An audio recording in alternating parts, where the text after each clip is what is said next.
of debt service with the DSSA, the 40 countries that have drawn thus far have drawn only just about $5 billion last year. And that is welcome, but my friends, truly insufficient.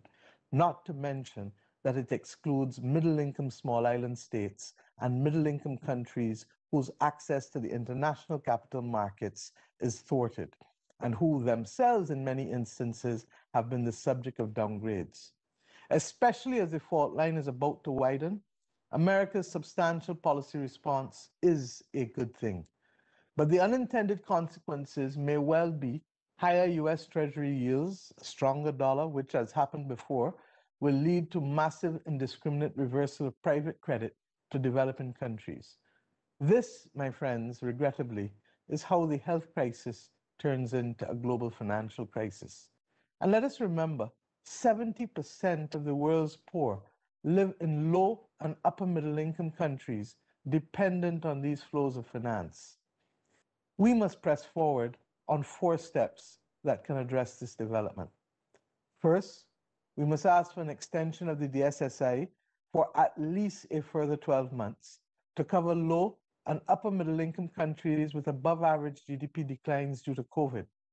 These extensions would release at least a further $40 billion.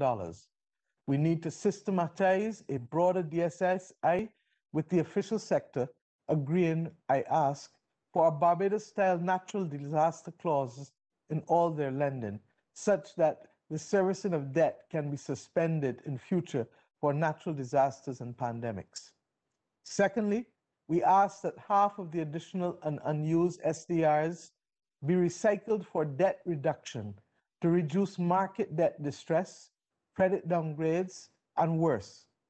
This reduction could be limited to those debts that have been built up from natural disasters and those debts that are unrooted in local policies, debts like pandemics, from hurricanes, and from droughts, if we are worried about preventing moral hazard. There is a nasty nexus, my friends, between climate change, climate crisis, I should say, and debt. Thirdly, the other half of these new and unused SDRs should be used to recapitalize development banks so that they may lend more to the private sector than they're currently doing in order to be able to drive green, sustainable, and inclusive recovery where sustainability is under most threat. And finally, fourthly, as I must do as a small island developing state that has been in the wilderness with other small island developing states for over 30 years, arguing for vulnerability to be a real criteria in determining access, for simply reminding us about how we can access only on the basis of historic per capita income has left us out in the cold for 3 decades. Now is the time for us truly to embrace vulnerability as the UN Secretary General and many of the other heads of the IFIs have done in their speeches. We need it now in reality as that criteria to determine access.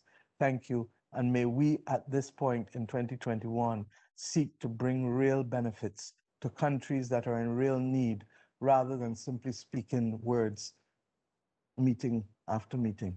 Thank you.